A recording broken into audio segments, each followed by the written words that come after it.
बहुत समय पहले की बात है, जब समुद्र किनारे बसे एक नगर ताम्रलिपि पर राजा चंद्रसेन का राज हुआ करता था। राजा से मिलने के लिए हजारों लोग उत्सुक रहते थे। उन्हीं में से एक था नवयुवक सत्वशील। सत्वशील को काम की तलाश थी, इसलिए वो हर दिन राजा चंद्रसेन से मिलने के लिए उनके राजमहल पहुंच जाता। अफसोस, उसे हर बार दरबारी भगा देते थे। ऐसा होते होते बहुत समय गुजर गया, लेकिन लड़के ने हिम्मत नहीं हारी। वो राजमहल के साथ ही हर उस जगह पहुंच जाता जहां राजा की सवारी जाती थी। एक दिन राजा भ्रमण कर अपने सैनिकों के साथ महल की ओर लौट रहे थे। कड़ी धूप होने के कारण राजा को काफी तेज प्यास लगी। सैनिक इधर उधर पानी ढूंढने लगते हैं, लेकिन कोई भी कामयाब नहीं होता है। तभी राजा अपने मार्ग पर खड़े सतोशील को देखते हैं। नव युवक को देख राजा पूछते हैं, क्या तुम्हारे पास पानी है?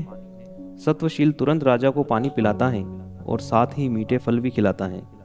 राजा उससे काफ़ी प्रसन्न होते हैं और कहते हैं, मैं तुम्हें कुछ भेंट देना चाहता हूँ, बताओ तुम्हें क्या चाहिए। भूपति चंद्रसेन के सवाल पूछते ही जट से सत्वशील कहता है कि महाराज, मैं लंबे समय से काम की तलाश कर रहा हूँ। अगर आप मुझे कुछ काम दे दें तो आपकी बहुत कृपा होगी। इतना सुनते ही राजा तुरंत उसे अपने दरबार में नौकरी दे देते हैं और कहते हैं कि उसके द्वारा पानी पिलाए गए का उपकार वो जीवन भर याद रखेंगे।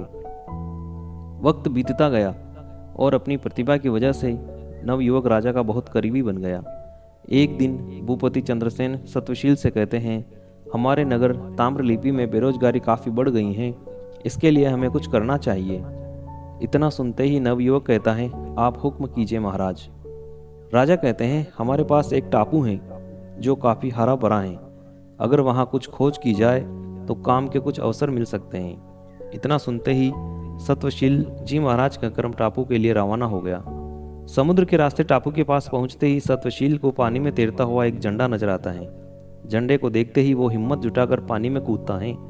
पानी में कूदते ही नवयुवक सत्वशील टापू की राजकुमारी के पास पहुंच जाता है, जहां वो अपनी सहेलियों और सेविकाओं के साथ गाना गा रही होती है।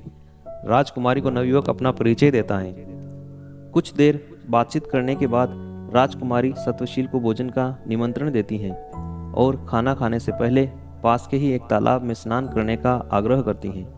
जैसे ही सत्वशील तालाब में नहाने के लिए उतरता है, वो ताम्रलिपि महल की सभा में पहुंच जाता है। एकदम सभा में सत्वशील को देख राजा चंद्रसेन चकित हो जाते हैं। वह उससे पूछते हैं, अरे तुम यहाँ कैसे?